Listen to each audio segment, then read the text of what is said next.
High school. Panahon ng mga crush, barkada, at kalokohan. Pero para kay Stephen, ito ang naging pinakamadilim na yugto ng kanyang kabataan. Kung ang iba ay pinapalakpakan dahil sa galing sa sports o dahil sa magagandang mukha, siya naman ay nakilala hindi dahil sa talento o karisma, kung hindi dahil sa isang bagay na ayaw sana niyang maalala, ang kanyang itsura. Moreno siya, payat, may malalaking salamin at braces na halos hindi siya makapagsalita ng maayos, at tinagdagan pa ng tigyawat na tila walang katapusan ng pag-usbong. Sa tuwing papasok siya sa klase, halos lahat ay may nakahandang biro o insulto. "Hoy na si Stephen, lagyan nyo na ng ilaw, baka magmukhang multo," sigaw ni Brian, sabay tawa ng buong klase. Si Mark naman, ang kinikilalang leader ng mga bully. Laging may paraan para gawing katawa-tawa ang bawat kilos niya. Kapag oral recitation, lagi nitong ginagaya ang boses niya na pilipit dahil sa braces. At kapag PE naman, ipinapasa sa kanya ang pinakamabigat na gawain para siya lamang ang mahirapan. Ang mga kaklase, imbes na tumulong, madalas ay nakikisakay sa tawanan. May mga pagkakataon na tahimik lamang na nakaupo si Stephen sa dulo ng silid. Nagbabaka sakaling hindi siya mapansin. Pero kahit ganoon, parang sadyang may magneto ang pangalan niya sa atensyon ng iba. Isang tawag lang ng, "Uy, si Stephen oh," at sabay-sabay nang humagalpak sa tawa ang mga kaklase. Ngunit sa likod ng lahat ng iyon, hindi nawala ang kabutihan ni Stephen. Siya ang laging handang magpahiram ng lapis, magpasa ng notes sa mga absents, o magtulak ng upuan kapag may nangangailangan. May ilang kaklase, tulad ni Carol at Chris, na minsan ay nakikitawa pero may konsensya ring nararamdaman. Subalit hindi rin nila siya kayang ipagtanggol sa takot na sila naman ang pagtawanan. Sa kabila ng sakit, pinipilit na lamang ni Stephen na manahimik. Alam niyang kung lalaban siya, mas lalo lamang siyang pagtatawanan.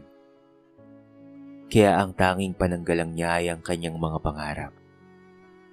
Madalas pagkatapos ng klase, tahimik siyang pupunta sa library. Doon siya nagbababad sa mga libro patungkol sa pagguhit, disenyo, at arkitektura. Kahit walang nakakaalam, matagal na niyang pinangarap na maging arkitekto. Sa mga pahina ng librong binabasa niya, doon lamang siya nagiging malaya. Malayo sa mga tukso at insulto. Lumipas ang 4 na taon ng high school na halos araw-araw ay puno ng pangapi. Sa graduation, masaya ang lahat. May piktura na tawanan. Pero si Stephen, tahimik lamang na nakatayo sa gilid. Hawak ang kanyang diploma na tila ito lamang ang natitirang sandata niya sa mundo. Habang nakikita niya sina Mark at Brian na nagtatawanan pa rin, sinasabi niya sa kanyang sarili, "Balang araw, hindi na ako ang Stephen na kilala nila ngayon. Balang araw ay may papakita ako." At sa araw na yon, hindi niya alam na magsisimula na ang isang mahabang paglalakbay tungo sa pagbabago sa kanyang buhay at babago rin sa pananaw ng mga taong minsang lumabastangan sa kanya. Matapos ang graduation, humarap si Stephen sa panibagong hamon, ang kolehiyo. Sa unang tingin, iniisip niyang baka dito ay magbago na ang lahat. Iba't ibang eskwelahan ang pinagmula ng mga estudyante. Kaya't baka walang makaalala sa bansag at pangungutya sa kanya noong high school siya. Ngunit hindi pala ganoon kadali. Sa unang linggo pa lamang, ramdam na niyang bitbit pa rin niya ang bigat ng mababang kumpiyansa sa sarili. Habang ang iba'y mabilis na nagkakaroon ng barkada, siya ay madalas na mag-isa. Hindi dahil sa wala siyang gustong kaibiganin, kung hindi dahil sa palagay niya ay hindi siya sapat. Kapag may nagtatawanan sa malayo, iniisip niyang baka siya na naman ang pinagtatawanan. Ngunit sa kabila ng insecurities, sinubukan niyang magpursige. Pinili niyang mag-enroll sa kursong architecture, isang kursong nangangailangan ng dedikasyon at malikhaing isip. Dito niya nadama na may bagay pala siyang kayang ipagmalaki. Ang pagguhit ng mga plano at disenyo ay nagbigay sa kanya ng kakaibang tuwa. Sa tuwing magpipinta siya ng linya gamit ang lapis at ruler, nararamdaman niyang may silbi siya, merong direksyon. Isang araw, habang abala siya sa paggawa ng plate, nilapitan siya ng kanilang professor na si Sir Ramon. Kilalang mahigpit ngunit may malasakit sa mga estudyante. Napansin nito ang detalyado at malinis na gawa ni Stephen. "Stephen, ikaw ba ang gumawa nito?" tanong ng guro. Opo, sir," sagot niya. Halos hindi makatingin ng diretso. "Magaling. Huwag mong sayangin ang talento mo, ha? Tandaan mo, hindi mahalaga kung ano ang itsura mo ngayon. Ang tunay na anyo ng tao ay makikita sa kanyang gawa at pagpupursige." Tumimo ang mga salitang iyon sa puso ni Stephen. Para siyang binigyan ng panibagong pag-asa. Doon niya naisip, kung hindi man siya pinagpala sa pisikal na anyo, may pagkakataon pa rin siyang makilala sa larangan ng kanyang kakayahan. Sa sumunod na mga buwan, nagsimula siyang unti-unting baguhin ang sarili. Nagsimulang mag-ehersisyo sa umaga, kahit simpleng jogging lamang. Pinilit niyang baguhin ang kanyang diet, bawas sa soft drinks at instant noodles. Inalagaan niya ang kanyang balat kahit sa murang paraan. Sabon at tubig lang, ngunit consistent. At higit sa lahat, sinubukan niyang maging mas confident sa pakikipag-usap. May mga kaklase pa ring nagbibiro sa kanya, pero mas kakaunti na ang pumapansin. Unti-unti siyang nagkaroon ng mga kaibigan. Hindi dahil sa itsura, kung hindi dahil sa husay at pagiging tapat niya. May ilan na lumalapit upang magpatulong sa plates, at handa naman siyang tumulong kahit walang kapalit. Ganun pa man, hindi naging madali ang lahat. Kapos siya sa pera dahil ordinaryo lamang ang hanap buhay ng kanyang mga magulang. Madalas siyang maglakad pa uwi kaysa gumastos sa pamasahe. May mga araw na gutom siyang natutulog, pero hindi niya iyon pinapakita. Ang lahat ng pagod at sakripisyo ay tinataya niya para sa pangarap na balang araw ay maging arkitekto. Sa pagtatapos ng kanyang unang taon sa kolehiyo, muling naalala ni Stephen ang kanyang mga dating kaklase. Habang nakatingin sa sariling refleksyon sa salamin ng boarding house, bumulong siya. "Hindi pa ako nagbabago ng gusto, pero nagsisimula na. Hindi ko nahahayaang diktahan ako ng nakaraan." At doon nagsimula ang tuloy-tuloy na laban niya para baguhin ang kanyang sarili, sa loob at labas. Pagpasok ng ikalawang taon sa kolehiyo, ramdam ni Stephen ang mabagal ngunit tiyak na resulta ng kanyang pagsisikap. Hindi man kapansin-pansin sa lahat, pero unti-unti niyang nakikita ang pagbabago sa kanyang sarili. Tuwing umaga, bago pumasok sa klase, naglalaan siya ng oras para mag-jogging sa palibot ng campus. Sa una, hinihingal siya kaagad, ngunit paglipas ng mga linggo, naging mas magaan ang kanyang pakiramdam. Napansin niya ring unti-unti nang lumiliit ang kanyang tiyan at nabobo ang hugis ng kanyang katawan. Isang araw, habang naglalakad siya papunta sa klase, may kaklaseng lumapit at nagsabi, "Oy Stephen, parang pumapayat ka na ata ah. Nag-workout ka ba?"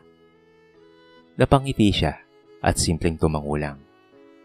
Noon niya lamang naramdaman na may ibang nakapansin ng kanyang pagbabago.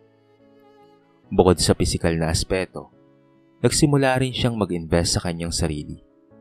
Isang beses sa library, nakakita siya ng librong patungkol sa self-confidence at communication skills. Araw-araw niya itong pinabasa at sinubukan ng mga simpleng tips tulad ng paglalakad ng tuwid, pagngiti, at pakikipagkamay ng may kumpiyansa. Sa una, awkward at pilit, ngunit kalaunan, naging natural na sa kanya. Unti-unti ring gumanda ang kanyang balat dahil sa tamang pagkain at simpleng pag-aalaga. Nabawasan ang kanyang tigyawat. Tinanggal rin niya ang kanyang braces matapos ang ilang taon. Kaya't mas malinaw na siyang nakapagsasalita at ngumingiti. Hindi lamang panlabas ang kanyang binago.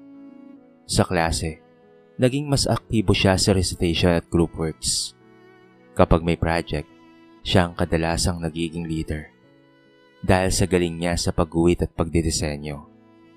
Kahit hindi pa siya ganap na kilala, nagsisimula na siyang magkaroon ng respeto mula sa kanyang mga kaklase.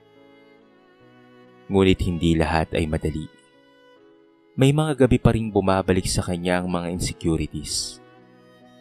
Minsan, habang nag-aaral mag-isa sa boarding house, naiisip niya ang mga panahong tinitignan siya ng mababa ng mga dating kaklase.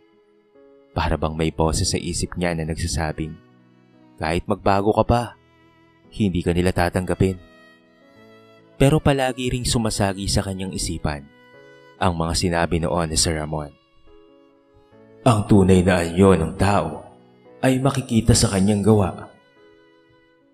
Kaya sa halip na panghinaan ng loob, ginawa niyang inspirasyon ng dating pangungutya. Dumating ang huling taon sa kolehiyo. Para sa culminating project nila, nakilala si Stephen dahil sa kanyang kakaiba at malikhaing disenyo ng kanyang thesis. Ipinakita niya ang kombinasyon ng modernong arkitektura at makalumang kulturang Pilipino. Nabigla ang kanyang mga professor at pinuri siya sa harap ng klase. Doon niya unang naramdaman na hindi na siya si Stephen na pangit. Siya na si Stephen na may talento. Pagkatapos ng graduation, mabilis niyang naipasa ang board exam para sa architecture. Isa itong malaking tagumpay para sa kanya at pati na rin sa kanyang pamilya. Habang hawak ang kanyang lisensya, naalala niya ang pangarap na binitawan niya noong high school. Balang araw, may ipapakita rin ako. May maibubuga rin ako. Ngayon, nagsimula na itong matupad. Sa unang trabaho ni Stephen bilang junior architect, dama niya agad ang bigat ng responsibilidad. Mahirap at puno ng pressure. Kadalasan, siya ang naiiwang mag-overtime para tapusin ang mga plano at detalyeng hindi kayang hawakan ng iba. Ngunit hindi siya nagrereklamo. Sa isip niya, bawat dagdag na gawain ay pagkakataon upang matuto at mapatunayan ang kanyang sarili. Mabilis napansin ng mga senior architect ang kanyang sipag at husay. May mga pagkakataon na ipinapakita niya ang kanyang sariling ideya sa disenyo. At bagaman minsan binabago ito, hindi may tatangki na may kakaibang galing sa kanyang mga plano. Stephen, may potensyal ka. Madalas sabihin ng kanyang boss. Ang simpleng papuri ay nagsilbing gasolina ng kanyang pagpupursige. Ilang taon ang lumipas at mas lalo pa siyang sumikat sa loob ng kumpanya. Dahil dito, nabigyan siya ng pagkakataon na makasali sa isang malaking proyekto. Isang partnership sa isang architectural firm. At ito ay sa Australia. Para sa marami, malaking hamon ito. Pero para kay Stephen, ito ang pagkakataon upang palawakin pa ang kanyang mundo. Pagdating niya sa Australia, ibang-iba ang kapaligiran. Moderno, disiplinado, at puno ng mga taong may kanya-kanyang kultura. Noong una, nahirapan siyang makibagay. Iba ang accent ng mga ito. Iba ang estilo ng trabaho. Ngunit gaya ng nakasanayan, hindi siya sumuko. Ginamit niya ang lahat ng natutunan sa Pilipinas at sinabay ang sarili sa mabilis na takbo ng industriyang kanyang ginagalawan. Minsan, dumating sa kanya ang pagod at lungkot. Malayo kasi siya sa kanyang pamilya. At walang sino mang kaibigan mula sa nakaraan ang naroon. Ngunit tuwing mararamdaman niya ito, pinabalikan niya ang mga araw noong high school. Ang pangungutya at ang pangaasar sa kanya. Sa halip na manghina, lalo niyang pinanday ang kanyang sarili. Ang dating sakit ay ginawa niyang lakas. Dahil sa sipag at galing, mabilis siyang nakilala sa kanilang opisina. Hindi nagtagal, isa na siya sa mga pinagkakatiwalaang architect sa kanilang team. Nagkaroon siya ng pagkakataong makapagdisenyo ng ilang gusali sa Sydney at pati na rin sa Melbourne. At doon lalo siyang nakilala. Unti-unting nabuo ang kumpiyansa niya. Hindi na lamang sa trabaho, kung hindi pati na rin sa kanyang sarili. Sa panlabas, malayo na siya sa dating Stephen. Mas matangkad at mas fit na ang kanyang katawan dahil sa kanyang regular na pag-eehersisyo. Mas maaliwalas ang mukha at mas maayos manamit. Ngunit higit sa lahat, nag-iba ang kanyang tindig. Ang dating nakayukong binata, ngayon ay tuwid ng maglakad at may kumpiyansa at dignidad. Isang gabi, habang nag-iisa siya sa kanyang apartment, nakatanggap siya ng email mula sa dati niyang kaklase. Invitation ito para sa kanilang 10th year high school reunion. Sa unang pagbasa, natigilan siya. Bumalik lahat ng mga alaala. Ang tawanan, pangapi, at pananakit ng damdamin. May halong kaba at takot na baka muling masaktan. Pero may bahid rin ng pagnanais na ipakita kung sino na siya ngayon. Handa na ako, bulong niya sa sarili, habang nakatingin sa kanyang sariling refleksyon sa salamin. Hindi na ako ang Stephen na dating pinagtatawanan nila. Pagdating ng ika-10 taon matapos silang magtapos ng high school, abala ang grupo ng dating mga kaklase ni Stephen sa paghahanda para sa reunion. Pinangunahan ito ni Mark na hindi pa rin nagbabago. Mayabang at laging gusto siya ang bida. Habang nasa coffee shop, kasama sina Brian, Rico, Grace at Carol, pinag-uusapan nila ang mga iimbitahan. Parts, huwag niyong kakalimutan ha. Dapat may invitation si Stephen ha. Ani Mark na may pilyong ngiti. Ha? Para saan pa? Sigurado ko bang pupunta yon? Tanong ni Brian. Kung pupunta man o hindi, mas masaya pa rin na nandun siya. Alam niyo na, dagdag aliw din. Sabay hagikik ni Mark. Napailing si Brian. Pare, di ka pa rin talaga nagbabago. 10 taon na pero bully ka pa rin. Ano naman, kung mukha pa rin siyang katawa-tawa Di ba Mark? At saka para na rin magkaroon ng konting comedy number ang reunion natin. Biro naman ni Rico, na sinabayan pa ng tawa.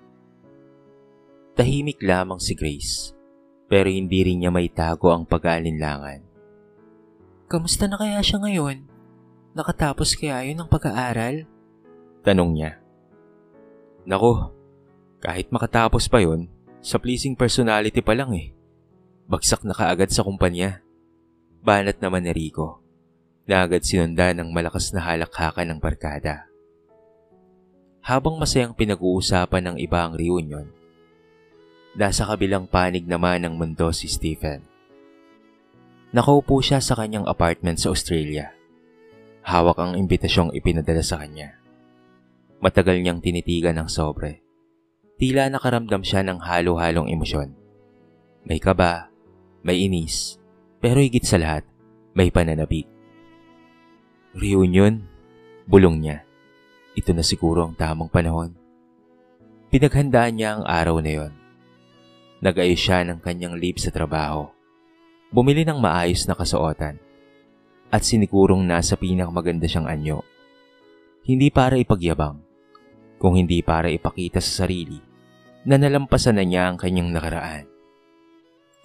Dumating ang gabi ng reunion. Puno ng tawanan at saya ang venue. May mga kaklase na may dalang pamilya. May ilan na nagkwento patungkol sa kanilang matagumpay na karera. At may iba namang nagbabalik tanaw sa masayang alaala ng high school. Uy, kumpleto tayo Masayang sigaw ni Carol habang tinitignan ng paligid. Ngunit sa kabila ng kasiyahan, hindi may kakaila na ang ilan ay naghihintay sa eksenang pinaplano nila. Ang pagdating ni Stephen, lalo na si Mark, na tila sabik na sabik sa magiging reaksyon ng lahat. Guys, imagine niyo na lamang kung ano ang itsura ni Stephen ngayon. Siguradong hindi nagbago yon. Baka mas lalo pang lumala. Bulong ni Mark na ikinatawa ni na Brian at Rico. Ngunit biglang huminto ang kanilang tawanan nang may dumating na kotse sa tapat ng kanilang venue. Isang mamahaling sasakyan. Makintab at elegante. Lahat ay napatingin. Curious kung sino ang paparating. Pagbukas ng pinto, bumaba ang isang binata. Matangkad, makisig, at may presensya na parang artista. Tumahimik ang paligid. Hindi makapaniwala ang karamihan sa kanilang nakita. Guys, sino yun? Classmate pa natin siya? Tanong ni Carol. Nagtataka. Parang hindi, sagot ni Brian. Hindi makapaniwala. Ngunit nang lumapit ang binata at ngumiti, doon lamang nila narinig ang mga salitang bumuo sa lahat ng hiwaga. Hello guys, late na ba ako? Natigilan si Mark. Nanlaki ang mga mata at halos hindi makapagsalita. Ikaw ba si Stephen? At sa unang pagkakataon, bumalikwas ang mundo ng mga bully. Halos sabay-sabay na napalingon ang lahat kay Stephen. Sa isang iglap, ang binatang dati nilang pinagtatawanan ay nagmistulang ibang tao. Malinis ang kanyang gupit. Nakasuot ng simple ngunit mamahaling suit.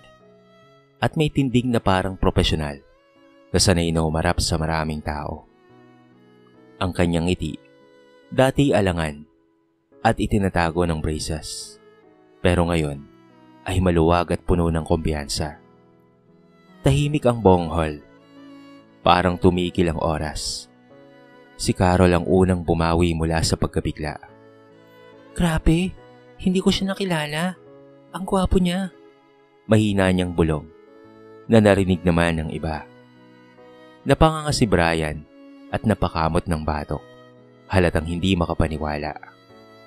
Si Mark naman ay pilit na pinapanatili ang kanyang kayabangan. Ngunit baka sa kanyang mukha ang pagkagulat.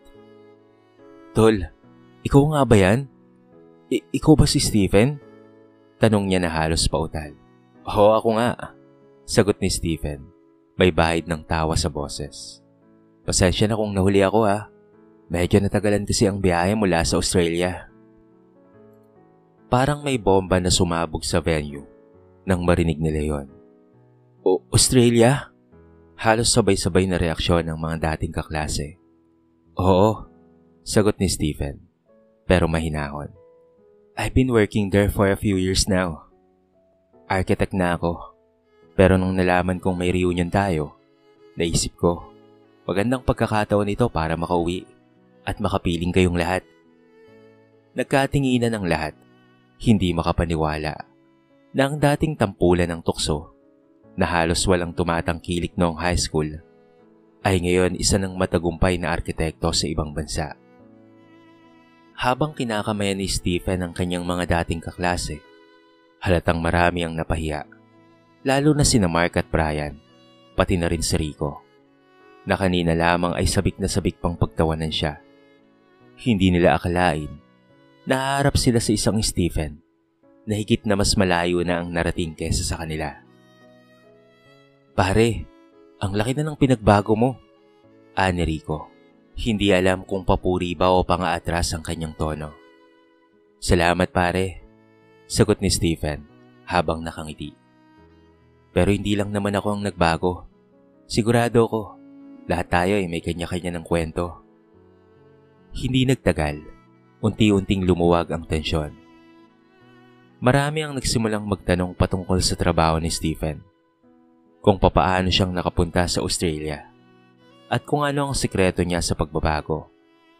Imbes na magmayabang, may naon niyang ikinuwento ang kanyang paglalakbay, kung papaano siyang nagsimula bilang isang mahiyain at tinapi, kung papaano siyang nag-aral ng mabuti, at kung papaano ang dating kahinaan niya ay ginawa niyang inspirasyon.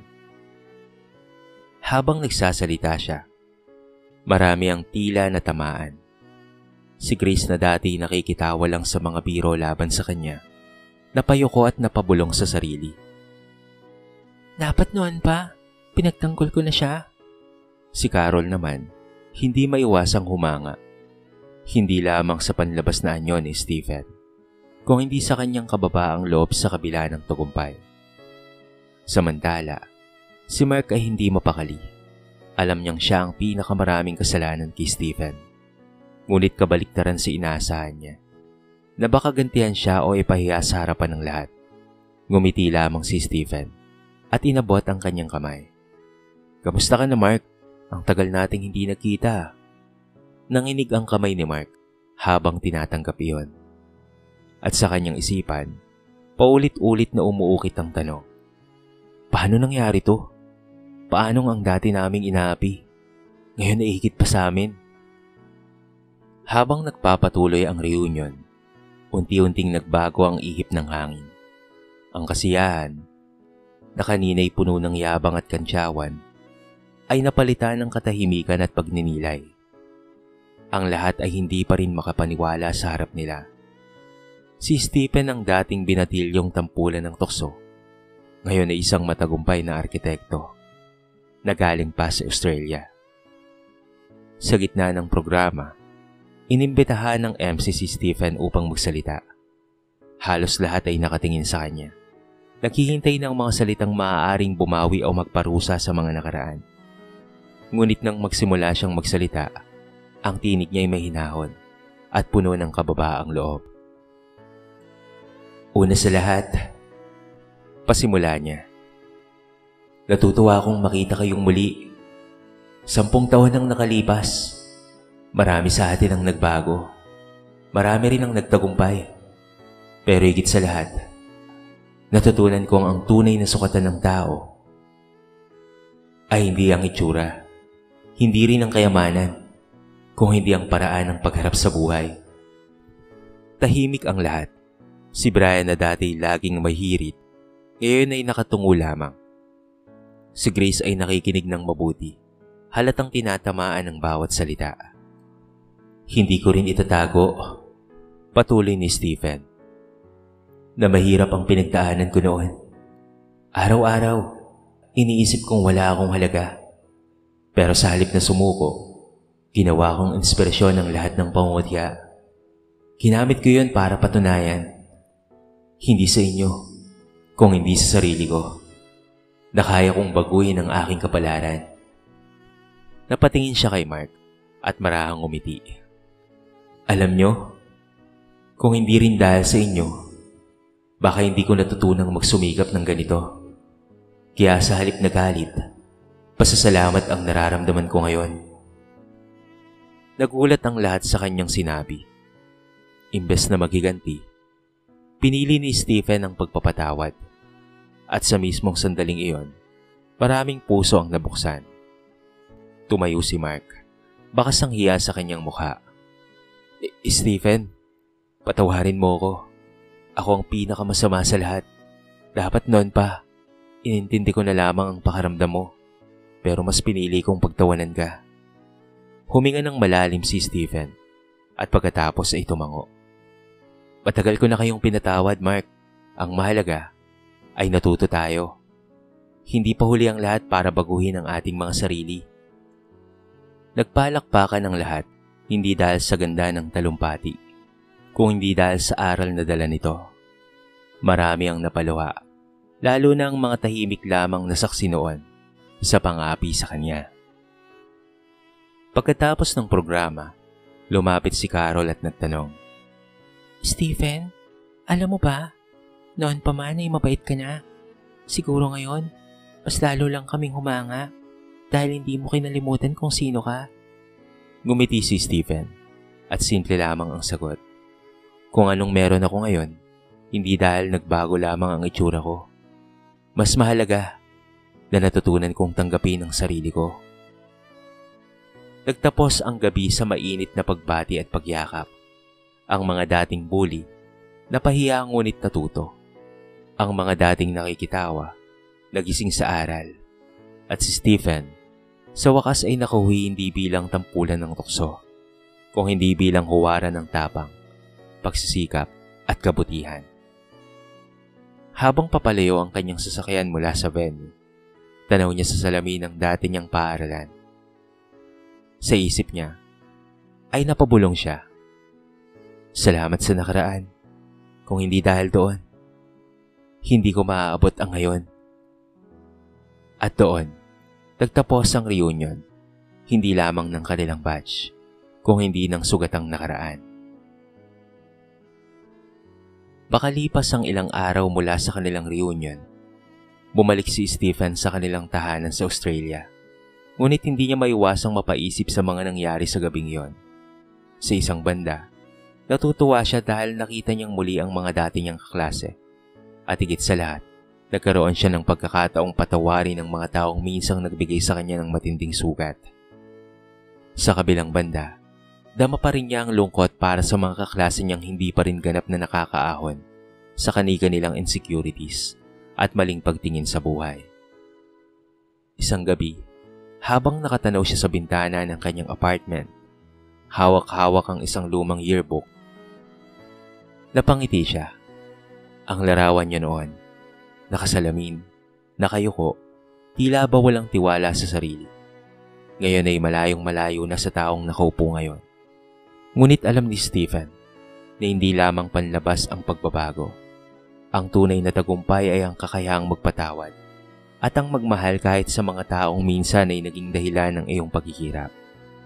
Samantala, sa Pilipinas, marami sa kanyang mga kaklase ang patuloy pa rin pinag-iusapan ng reunion. Si Mark na dati numero 1 bully ay tila ba nagbago ng pananaw. Kinausap niya ang mga anak niya at sinabi, "Mga anak, wag na wag kayong mang-api ng tao dahil lamang sa iba sila. Dahil hindi natin alam, baka sila pa ang maging inspirasyon natin balang araw." Si Brian naman na dati laging nakikisakay sa tukso, ay nagdesisyon na seryosohin ang kanyang trabaho at huminto na sa pagiging palainom. Si Grace na dati nakikitawa lamang, ay nagsimulang mag-volunteer sa isang foundation para sa mga kabataang biktima ng bullying. Sa isip niya, sa iyong paraan upang bumawi sa mga pagkakataong hindi niya ipinagtanggol si Stephen noon. At si Carol, na tahimik lamang sa kanilang kabataan, ay sumulat kay Stephen ng liham. Liham ng pasasalamat. Dahil ang kanyang tapang at kababaang loob ay naging inspirasyon sa kanya upang maging mas mabuting tao. Natulungan na rin ni Stephen ang kanyang mga magulang na dati hirap at kapos sa buhay. Nagpagawa siya ng kanilang bahay sa kanilang tinitirhan. Mas maayos, mas maganda, at mas malaki. Binigyan niya rin ng pangkabuhayan ng kanyang mga magulang para naman merong libangan ng mga ito. Buwan-buwan siyang nagpapadala ng pera para suportahan ang kanyang mga magulang. Gabi-gabi rin silang magkakausap sa video call. Kaya naman hindi gaanong nangungulila at nangangamba si Stephen para sa mga ito. At ngayon, ay masaya si Stephen sa kanyang pagtatrabaho bilang isang magaling na arkitekto. Sa kanyang buhay, ay napakarami niyang aral na natutunan. Hindi importante ang pagganti. Mas importante ang magpatawad at gamitin ang mga pangungutya, pangaasar bilang inspirasyon upang ikaw ay mas maging matatag na tao. Maging higit sa iyong pangit na nakaraan. Sino nga bang mag-aakala na ang dating binata na binubuli dahil sa kanyang itsura, ngayon ay hinahangaan. Hindi lamang dahil sa ganda na at ayos ng kanyang itsura, kung hindi dahil sa kanyang kakaibang pananaw sa buhay, na talaga namang nakapagbigay ng inspirasyon sa buhay ng marami. Dito na po nagtatapos ang ating maiksing kwento sa araw na ito. Sana po ay nagustuhan nyo. At sana po ay kinapulutan nyo ng maraming aral. Kayo mga kabarangay, ano ang masasabi nyo sa ating kwento? I-comment nyo naman sa baba ang inyong mga reaksyon.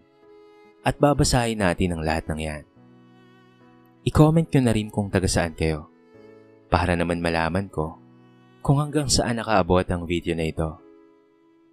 Paki-like and share na rin ang ating kwento para mapakinggan rin ng iba. At kung bago ka pa lamang sa ating channel, baka naman pwedeng pakihit ang subscribe button at bell notification button para palagi kang updated sa mga bago nating upload na katulad nito. So paano mga kabarangay? Hanggang sa muli. Thank you so much and peace out.